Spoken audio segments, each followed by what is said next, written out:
Hello guys! Dito naman kami ngayon sa Lalasan Mountain.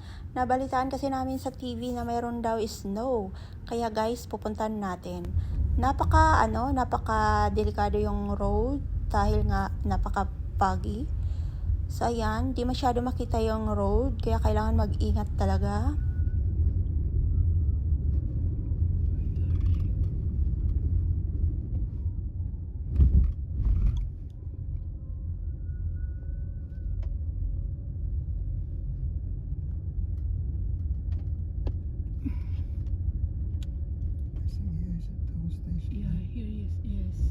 So yan guys, nakarating na rin kami dito sa gate. So kailangan magbayad muna ng entrance fee. So ayan guys, dito na kami. Medyo madilim-dilim na. Dahil nga sa fog. So ayan. Wala pa akong nakikitang snow. So mamaya, pagdating natin doon, kasi medyo malayo-layo pa to, doon sa mountain na pupuntahan namin.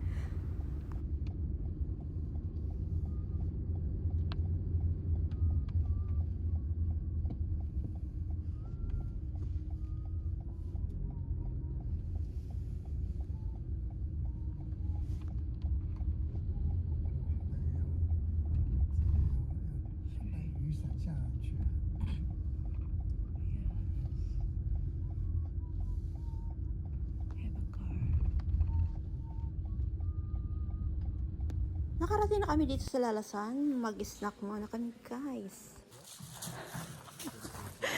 After namin mag-Korea guys, dito naman kami sa Lalasan. Hello, Santa Claus. Chinese Santa Claus yan. Chinese ba yun? China made. Against snow. Or nothing. Ayan, mga Philippines sila guys. Ay, nag-landslide yata dito. Okay, go baby. Kasi ko, kailangan ko i-cut off. Kasi may ako kayo sa vlog ko. May vlog! Oh, ano akala mo? Hindi ako marunong mag-vlog. Takad ko dyan Ayan, mga Pilipino sila. Hi! Sa Taoyuan sila nagwo-work. Ayan guys, halo-halo lang.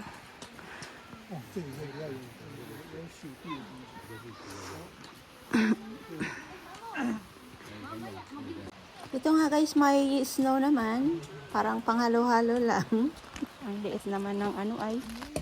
Ang liit. Guys,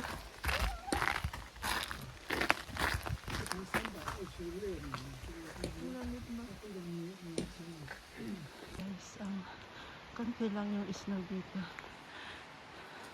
Para siyang halo-halo lang. Ayan. Delikado lang dito guys kapag may earthquake. Tignan nyo yung mukhang nag-landslide dito. Kunti lang yung snow dito sa Lalasan, pero doon sa Huan Mountain, maraming snow doon. Kaya lang malayo sa amin yon. Pero pumupunta kami, kaya lang ngayon, medyo hindi muna kami pupunta dahil nga kagagaling lang namin sa Korea. Ayan guys, nag-ski ako. Kaya in-enjoy ko talaga yung snow doon. So ito yung time na hindi ko makakalimutan na nag-ski ako. And then syempre first time ko. Kaya ayan, nagka-untog-untog yung aking katawan dyan. So masaya guys.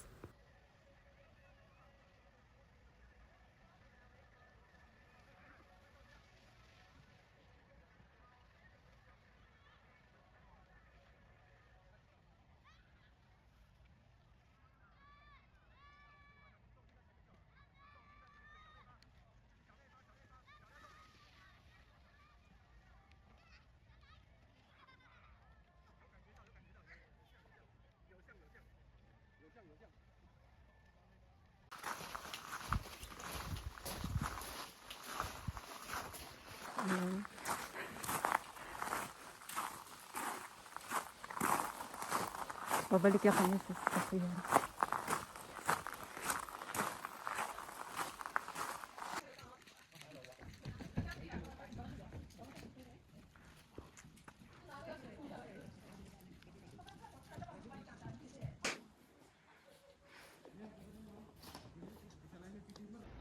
So beautiful.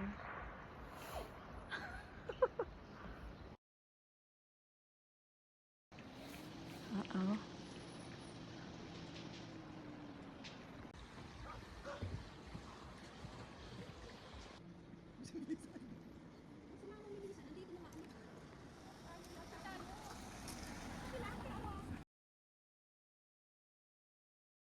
Yung mga kababayan natin, guys. Okay. 我们再往下面一点呢？再往下面一点怎么样？ Ang ganda ng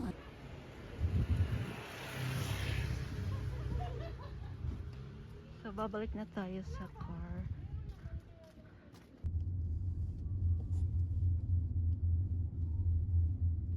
Ang ganda ng view, guys, kaya nag-i-stop kami kapag may nadadaanan kami magandang view.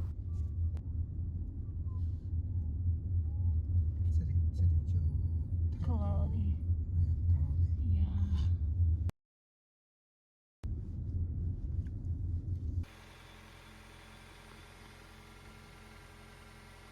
Pababa na kami dito sa Lalasan, guys, kasi gabi na. So, medyo malayo pa yung biyahe namin pabalik sa bahay. Mahigit 1 oras yung aming biyahe. Yan ang mga road na dadaanan namin. Marami kaming dadaanan na mountain para makababa dito sa sa Lalasan.